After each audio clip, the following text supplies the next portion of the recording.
Sepeninggalan artis multitalenta Dorce Gamalama, keluarga dan anak angkat malah terlibat konflik ihwal warisan sang almarhum. Mulai dari rumah, deposito yang ada di bank, hingga aset lainnya yang dimiliki Dorce semasa dirinya berkarir di industri hiburan tanah air. Padahal, menurut keterangan kerabat dekat almarhum Dorce, masalah hutang piutang saja belum sepenuhnya rampung. Kalau saya bilang memang sudah ada pertemuan di hari kedua setelah semeninggalnya mama, itu yang kita bicarakan adalah soal utang piutang yang memang harus kita selesaikan secepatnya. Karena kan dalam Islam kalau orang yang sudah meninggal atau sudah tiada itu, memang kalau ada sangkut dan paut itu ada hutang piutang itu harus kita segera selesaikan, dan itu yang kita bahas. Yang waktu itu saya juga sempat bilang belum ada kesepakatan antara anak angkat dan juga keluarga. Iya, kata pengacaranya anak-anak itu.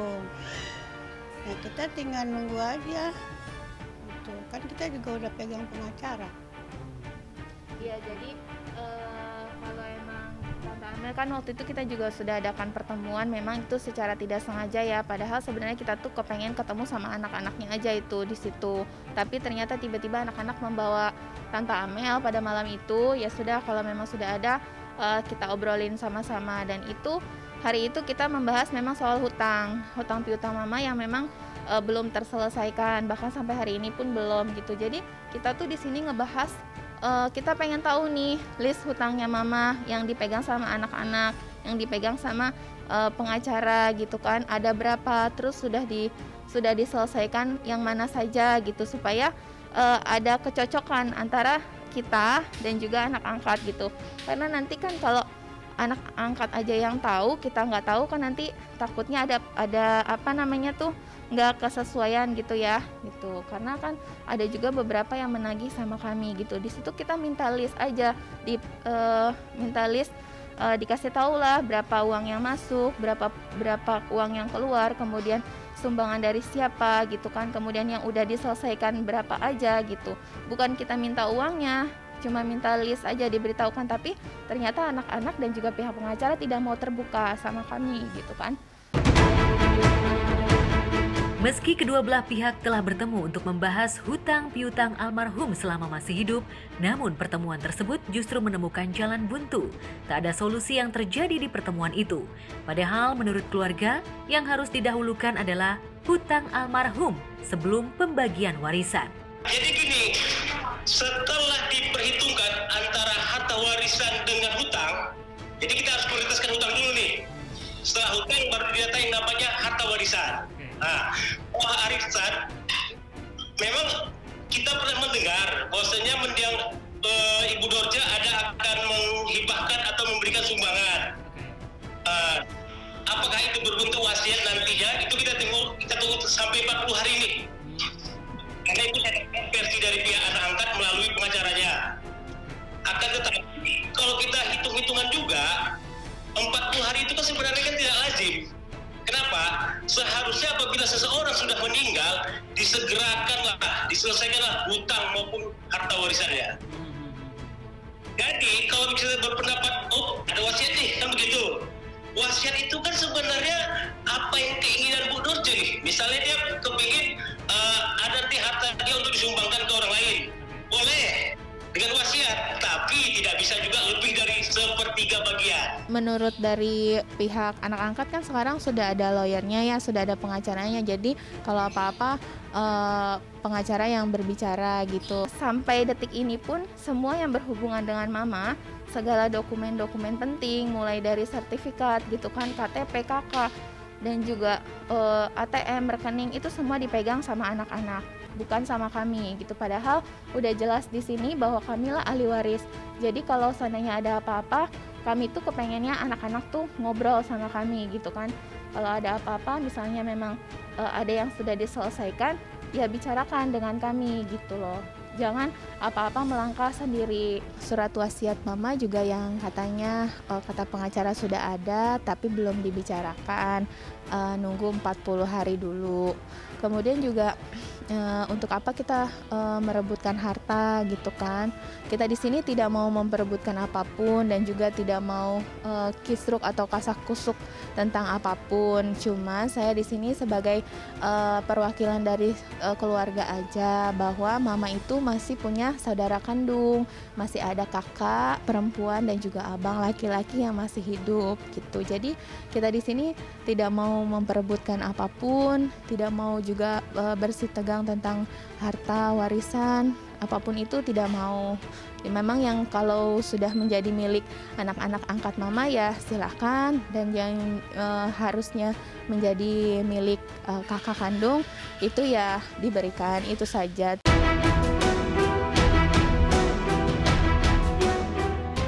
Namun sayangnya, anak-anak angkat Dorce masih enggan berkomentar ihwal warisan yang diberikan almarhum Dorce. Hal itulah yang membuat kerabat dekat dan tim kuasa hukum tampak geram dan ngotot mengetahui apa saja peninggalan almarhum Dorce. Apalagi surat wasiat mendiang Dorce bakal dibuka setelah 40 hari. Lantas karena itukah, kerabat merasa keberatan dan menduga ada permainan. Yang pada saat ini ada pertentangan antara ahli waris darah dengan anak angkat. Yang saya lihat dan saya dengar di beberapa media. Jadi itu kami mau klarifikasi, sebenarnya tindakan yang dilakukan oleh mantan pengacara Ibu Dorce, saya tengok prematur. Kenapa? Kenapa dia beralibi soal wasiat? Sementara wasiat itu kan dikenal hanya anak angkat, sementara anak angkat kan bukan pewaris. Tapi bisa mendapatkan warisan dengan wasiat wajibah dan tidak lebih daripada 1/3. Jadi dengan adanya ahli waris darah seharusnya diprioritaskanlah kepada ahli waris darah tersebut. Pernah sih ada beberapa yang mama cerita, tapi cuman kan itu dulu ya, waktu masih banyak aset. Kalau sekarang kan udah beda lagi karena ada beberapa aset-asetnya mama yang emang udah nggak ada, udah dialihkan, ada yang udah dijual juga. Sejatinya pihak keluarga sama sekali tak mempermasalahkan ihwal warisan almarhum. Yang diinginkan keluarga adalah justru keterbukaan. Dan menurutnya, semasa hidup Dorce juga tak memiliki deposit di bank manapun.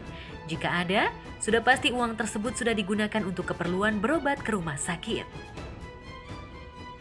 Memang waktu saat mama masih hidup, itu pada saat mama lagi sakit juga ada sebuah pertemuan antara Amel, anak-anak angkat dan juga saya di situ ada. Jadi mama ini menyerahkan sertifikat, ada beberapa sertifikat kepada Amel gitu.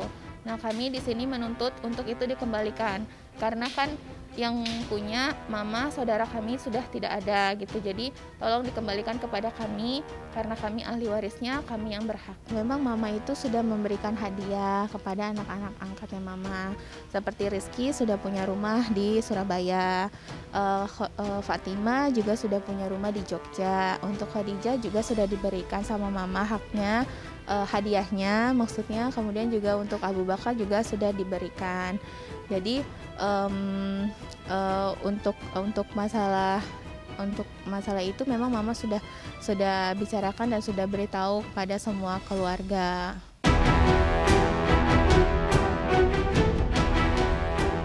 Lantas apa sebenarnya yang membuat anak-anak angkat Dorce dan keluarga begitu ngotot soal harta peninggalan almarhum? Benarkah selama almarhum hidup, mereka juga hanya mengandalkan nafkah hidup dari Dorce? Inikah pula yang menyebabkan Dorce rela mengemis belas kasih bantuan uang kepada para pejabat negeri ini dalam kondisi sakit? Artis-artis yang mau lihat saya, mau besuk saya tidak maksa untuk saya dibesuk. Terima kasih, dan saya juga tidak hormat untuk dibesuk oleh siapapun. Pokoknya saya namanya tamu, saya akan hargai, saya akan hormati. Tapi kalau tidak bisa, ya sudah, daripada saya minta-minta, malu saya. Ya kita lagi menunggu jawaban dari Tante Amel aja ya, karena kita kemarin sudah ngirimkan surat ke kantornya. Kita lagi menunggu jawabannya, semoga dijawab segera supaya ini tidak berlarut-larut. Jika Dorce masih hidup, mungkin ia bakal sedih melihat pertikaian orang-orang yang semasa hidupnya ia cintai. Benarkah banyaknya sumbangan dari para pejabat negeri saat Dorce sakit membuat keluarga dan anak angkat saling sikut? Dan benarkah pula harta peninggalan Dorce tak cukup untuk membayar piutang almarhum? Atau masih ada sisa yang kini terus diperebutkan? Iya, itu juga ya. Banyak orang di luar sana yang berpikiran dulu waktu sakit kemana aja, saudara nggak ada yang nongol. Kemudian sekarang setelah mama nggak ada, baru saudara baru pada mengakui gitu. Itu sebenarnya semuanya salah ya. Yang tahu kita kan keluarga kita semua gitu. Bahwasanya kita ini selalu ada sama mama. Kalau ditanyakan kenapa baru sekarang nongol, sebenarnya kita tuh udah ada dari awal-awal mama sakit, itu udah ada. Kan orang di luar sana nggak tahu mama itu sakit sejak kapan gitu. Bahkan sebelum heboh berita mama masuk rumah sakit dan dinyatakan koma, itu mama tuh sebenarnya sudah keluar masuk rumah sakit sudah sering kali gitu, dalam sebulan bisa 3 kali keluar masuk rumah sakit, dan itu selalu saya yang mendampingi mama. Keluarga selalu ada, tidak pernah tidak ada, cuman memang kita tidak terekspos media karena memang nggak ada kepentingan juga diekspos sama media gitu.